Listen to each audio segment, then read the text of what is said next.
Sebagai season terakhir dari anime Bleach, sangat menarik pastinya untuk kita bahas terkait opening dan ending final core keempat ini. Satu hal yang paling menarik dari opening dan endingnya adalah tema lagu yang dibawakan dipilih langsung oleh Tite Kubo. Openingnya dibawakan oleh Joji dengan judul Eyeball, sementara endingnya dibawakan oleh Lana dengan judul Rasen. Kedua lagu tersebut dipilih dari sekian banyaknya proposal lagu yang masuk. Untuk lagu Eyeball, Kubo memilihnya karena dia memang suka dengan karya-karya Joji. Meski sempat ada perbaikan, tapi setelahnya Kubo merasa lagu tersebut sangat cocok dijadikan opening karena musiknya begitu kuat dan sangat intens.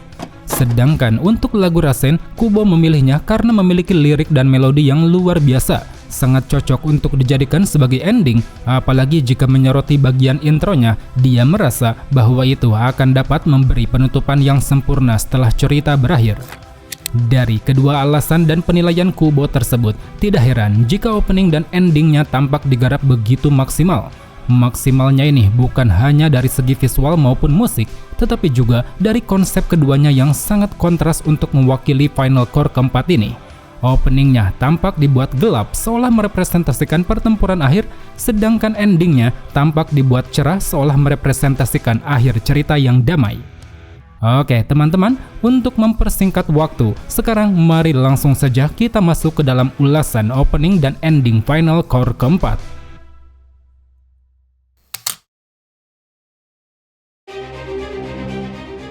Seperti yang kusebutkan tadi, openingnya sangat mewakili babak akhir dari Perang Berdarah 1000 tahun.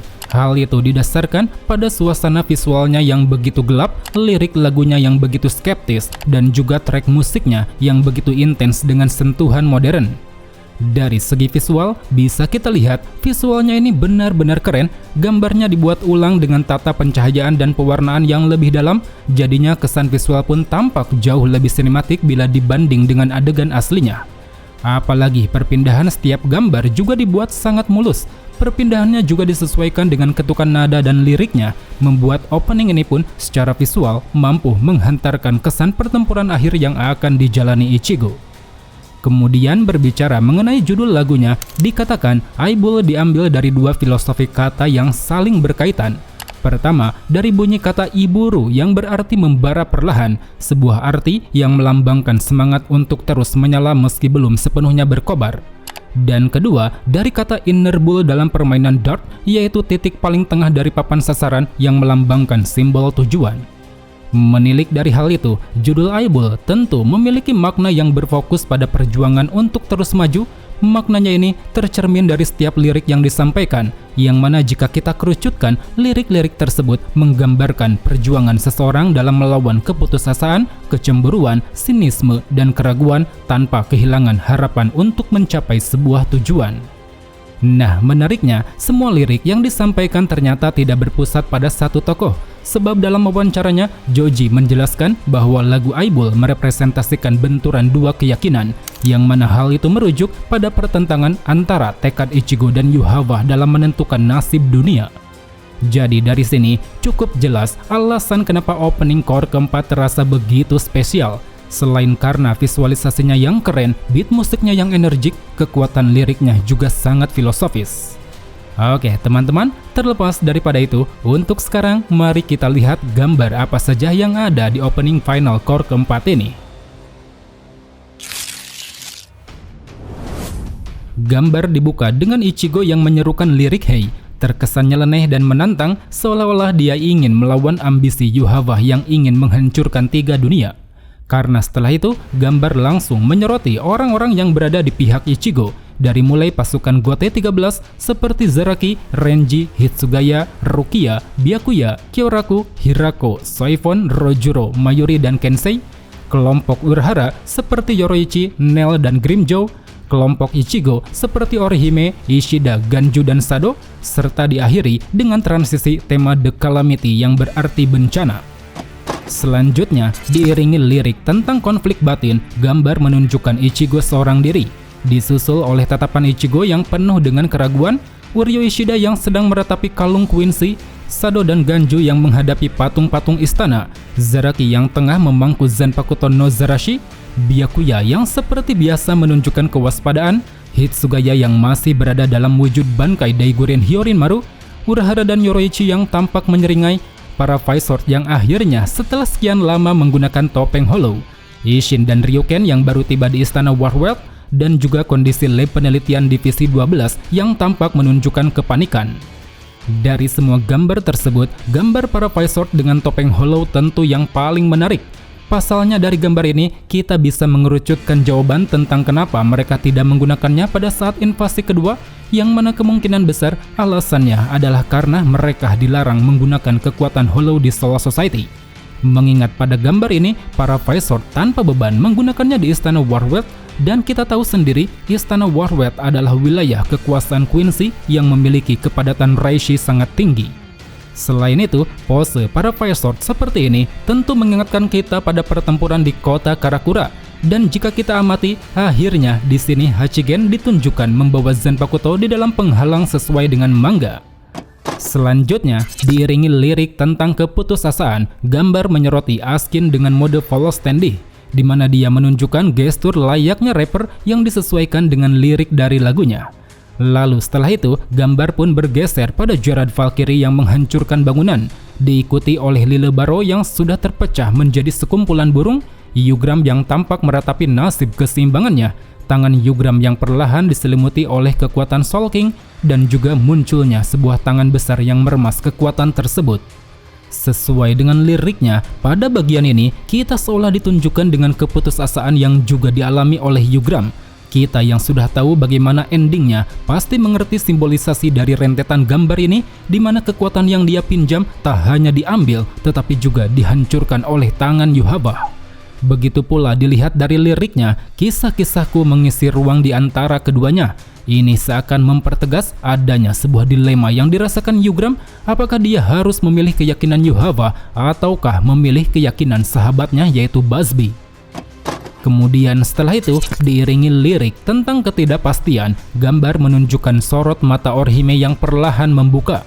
Hal itu pun diikuti dengan gerakan slow-mo Orihime yang mengerahkan teknik Shunshun Rika, yang mana setelahnya muncul 3 warna energi ke atas langit yang perlahan tercampur menjadi satu. Menilik dari gambar tersebut, aku merasa di final core ini Orihime akan mendapat porsi yang cukup besar, apalagi menyoroti bagian liriknya, seperti matahari terbit, aku berdiri dengan angin di belakangku. Lirik ini seakan menunjukkan jika dia akan menjadi bantalan terbesar dari kebangkitan tekad Ichigo. Mungkin kasusnya sama seperti ketika Ichigo melawan Grimmjow, tapi kali ini dilakukan dengan aksi pengorbanan seperti yang sempat Orihime tunjukkan di dalam trailer. Selanjutnya, masuk pada bagian rap, diiringi lirik tentang perjuangan dan perlawanan. Gambar dibuka dengan kelompok Ichigo yang menghadang gumpalan hitam Yuhaba. Setelahnya, ada Renji yang melepaskan Shikai Zabimaru, Orihime yang mengerahkan teknik Shunshun Rika, Ichigo yang mengayunkan kedua bilah Zangetsu, Rukia yang menggunakan Bankai Haka no Togame, Ichigo yang beradu bentrok dengan Yuhaba, Ishida yang menembakkan panah-panah Reishi, Yugram yang menghadangnya dengan kemampuan mata Almighty, Byakuya yang melepaskan Bankai Senbon Zakura Kageyoshi, Zaraki yang beradu bentrok dengan Gerard Valkyrie, Hitsugaya yang berupaya menyerang Gerard dengan bankainya, Grimmjow dan Nell yang tampak tengah menunggu arahan dari Urahara, Urahara yang berupaya menebas Askin, munculnya penampakan di tengah Urahara menebas. Askin yang terkejut tampak dibuat kerepotan, dan juga Yoroichi yang hendak melayangkan pukulan petir pada Askin. Ada 3 gambar yang sangat menarik di bagian ini karena tidak ada di manga. Pertama, keberadaan Rukia dan Renji yang membantu Ichigo melawan Yuhaba, yang mana dalam mangganya Rukia dan Renji baru tiba di istana setelah Ichigo tumbang tak berdaya. Kedua, Rukia yang kembali melepaskan Bankai Haka no Togame, yang mana kemungkinannya Bankai ini digunakan kembali pada saat membantu Ichigo. Dan ketiga, Yoroichi yang kembali bangkit di pertarungan akhir melawan Askin, yang mana dalam mangganya Yoroichi hanya terbaring pingsan setelah mode kucing berakhir tanpa memberi bantuan pada Urahara. Dari ketiga gambar tersebut, setidaknya kita bisa mendapati sedikit bocoran tentang scene baru yang akan ditunjukkan, terutama digunakannya kembali Bankai Rukia. Apakah akan terjadi atau tidak, tapi kalau memang terjadi, itu akan menjadi salah satu pemicu tekad Ichigo. Karena kita tahu penggunaan Bankai Rukia sangatlah beresiko dan rasanya tidak akan mungkin sanggup menumbangkan Yuhaba. Kemudian selanjutnya, pada bagian akhir diiringi lirik tentang mempertahankan harapan. Gambar memperlihatkan Kyoraku dan Ukitake. Disusul oleh gambar para Fullbringer yang baru tiba di istana, Aizen yang mengeluarkan H299 Goryu Tenmetsu, Yuhava dengan kekuatan Soul King, Yuhava yang menunjukkan mata Almighty, dan terakhir Ichigo yang dalam mimpi Yuhava melepaskan aksi tebasan. Satu gambar yang paling menyita perhatian di sini, apalagi kalau bukan Reatsu Hado Aizen yang berwarna kuning. Padahal di dalam manga maupun gamenya, Goryu Tenmetsu milik Aizen berwarna ungu, yang mana menurutku warna ungu sangat mewakili karakter Aizen sebagai sosok yang penuh misteri dan kemewahan. Dan sekarang entah kenapa warnanya ini malah dibikin kuning. Apakah sengaja ingin menyamaratakan semua teknik Hado seperti Zangerin Kyoraku? Mengingat sebelumnya Uro Hado Ichibe juga diganti dari warna hijau menjadi kuning, begitu pula Hado 91 Urahara yang berwarna merah muda diganti menjadi kuning ketika Hirako menggunakannya.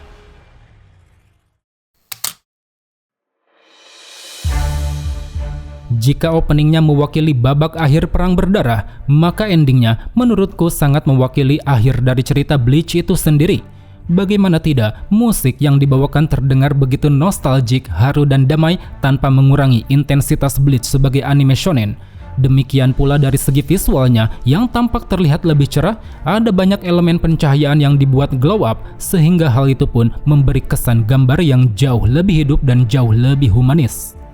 Kemudian berbicara mengenai lagunya, judul Rasen memiliki arti kata spiral, sebuah kata yang mendefinisikan bentuk arus putaran di mana arusnya tidak akan pernah kembali ke titik yang sama karena terus bergerak. Dilihat dari hal itu, makna judul Rasen tentu sangat erat kaitannya dengan perjalanan Ichigo, sebab sepanjang perjalanannya dia terus mengalami putaran pola yang sama, yaitu kehilangan, penderitaan, bangkit, melindungi, dan kehilangan lagi. Bahkan tak hanya itu, putaran pola yang terus dialami Ichigo juga semakin melebar. Setiap kali dia merasa sudah memahami dirinya, muncul kebenaran baru. Setiap kali dia merasa cukup kuat untuk melindungi orang lain, muncul ancaman yang lebih besar. Dan setiap kali dia berhasil keluar dari satu konflik, muncul pula konflik baru yang membawanya pada sebuah perubahan. Karena itulah, kata spiral juga dapat dimaknai sebagai simbolisasi perjalanan cerita Bleach, yaitu sebuah siklus cerita yang tidak akan pernah berhenti berputar karena selalu menciptakan konflik baru. Selaras dengan lirik-lirik yang disampaikan dalam lagu ini, yang mana liriknya banyak berbicara tentang masa lalu, takdir, karma, dan keinginan untuk memutus siklus yang terus berulang. Dan bila kita kerucutkan, semua lirik ini tak hanya menceritakan perjalanan seseorang yang telah mengakhiri perang, tetapi juga tentang bagaimana dia melanjutkan kehidupan setelah semua perang itu berakhir. Dan disinilah menurutku ending core keempat menjadi sangat menarik, karena sejak awal Bleach sebenarnya selalu berbicara tentang kematian, namun semakin mendekati akhir cerita, pertanyaannya bukan lagi sekedar siapa yang akan mati, melainkan setelah semua kematian ini, apakah siklusnya benar-benar akan berakhir. Oke teman-teman, terlepas dari semua itu, untuk sekarang mari kita lihat gambar apa saja yang ada pada ending final core keempat ini. Gambar dibuka dengan Inoue Orihime yang menghampiri Sado, Ichigo, dan Uryu Ishida. Di sini bisa kita rasakan atmosfer hangat yang ada di sekitar mereka, terutama shot yang menyoroti Ichigo dan Orihime, di mana shotnya ini seakan menunjukkan bahwa hubungan keduanya sudah mulai berkembang. Selanjutnya ada Rukia dan Renji yang berbalik arah menghadap menuju cahaya, disusul oleh Ichigo dan teman-temannya yang melihat sebuah retakan di atas langit. Dan jika kita lihat dari liriknya, kedua gambar ini seakan mencerminkan bahwa mereka ingin mengubah takdir dengan terus menatap ke depan tanpa mempedulikan ancaman ataupun harapan. Lalu setelah itu, gambar menyoroti para anggota Shoes Devil seperti Yugram, Gerard, Askin, Lilebaro, dan diikuti oleh Yuhava. Anehnya di sini, kita tidak melihat adanya sosok Pernida. Entah apa alasannya, apakah karena dia tidak mati dan kembali pada entitas Soul King? Tapi jika dilihat pada gambar ini, aku merasa pernyataan Kubo soal Soul Society para Quincy sepertinya memang ada. Mengingat Pernida adalah lengan kiri Soul King yang statusnya sudah bisa dipastikan, berbeda dengan Gerard Valkyrie yang statusnya sebagai jantung Soul King masih berupa rumor di kalangan Quincy. Selanjutnya, gambar menyoroti langkah kaki Ichigo bersama kehadiran orang-orang yang selama ini membantunya, dari mulai Sado, Orihime, Ganju, Yoruichi, Urahara, Uryu Ishida, Renji, dan juga Rukia. Next, ada Kenpachi Zaraki yang ditemani rintikan hujan. Di sini ada detail menarik yang memberi kesan cukup dalam, yaitu di bawah genangan air terdapat sosok Yachiru, yang mana setelah shotnya diperbesar, sosok Yachiru tersebut sudah nampak tidak ada. Gambar ini sekilas memberi dua makna yang menunjukkan kondisi Zaraki. Pertama, Zaraki sepertinya belum menyadari kemana Yachiru pergi, dan kedua, Zaraki sepertinya tidak akan bisa melihat Yachiru lagi karena sudah berbaur dengan Zanpakuto. Lanjut pada gambar berikutnya, gambar memperlihatkan kondisi Byakuya dan Hitsugaya yang tengah bermeditasi. Meditasinya ini dilakukan bukan tanpa sebab. Pada saat invasi pertama, Byakuya dan Hitsugaya menyadari bahwa selama ini mereka terlalu bergantung pada Bankai. Karena itulah demi memaksimalkan semua potensi kekuatan, mereka pun memutuskan untuk kembali memperdalam ikatannya bersama Zanpakuto. Selanjutnya, gambar menyoroti pertemuan terakhir Kyoraku dan Ukitake, diikuti oleh keberadaan Grimmjow dan Nel, bunga Gloriosa yang perlahan kembali tumbuh, dan juga Ichigo yang menyerukan lirik hancurkanlah.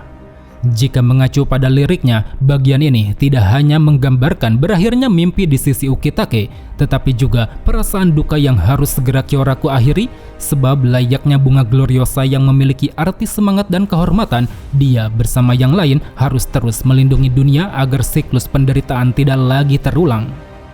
Kemudian di bagian ref, gambar menyoroti Ichigo yang sedang mengayunkan dua bilah Zangetsu, disusul oleh keluarga Ichigo seperti Isshin, Masaki, dan dua sosok Zangetsu yang tercermin dari balik bilah, Uryu Ishida yang sedang mengayunkan busur panah Reishi, dan juga keluarga Ishida seperti Ryuken, Katagiri, dan Soken yang tercermin dari balik kalung Quincy. Bagian ref yang menunjukkan Ichigo dan Uryu ini menurutku sangat keren dengan lirik yang menekankan takdir di masa depan. Bagian ini seolah menggambarkan bahwa Ichigo dan Uryu ingin menjadi diri mereka masing-masing tanpa harus melihat ke masa lalu. Next, di bagian akhir, kita akhirnya ditunjukkan pada sosok Aizen yang tengah menatap ke atas langit. Sosoknya ini seakan mencerminkan bahwa dia masih diliputi rasa sunyi dan keterasingan. Meskipun di balik semua itu, dilihat dari sorot matanya, Aizen tampak menemukan sebuah perspektif baru. Dan perspektif tersebut tergambar pada diri Ichigo yang muncul di penutup ending, di mana dia yang berada dalam mode Bankai menunjukkan keberanian untuk terus mengayunkan pedang. Dilihat dari hal itulah, sepertinya Bankai Ichigo akan mendapat sorotan di core keempat. Dan semoga saja Bankainya ini juga bisa memberi konklusi yang jelas pada kekuatan penuh Ichigo, mengingat dalam mangganya masih ada beberapa orang yang belum mengerti apakah bilah yang berhasil memotong Yuhava adalah Bankainya ataukah Shikainya.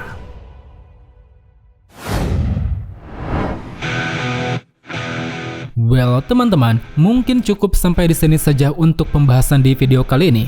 Jika ada yang salah atau ada yang ingin kalian tambahkan, silahkan tulis di kolom komentar. So, sampai jumpa di video selanjutnya. Salam Bleach Lovers.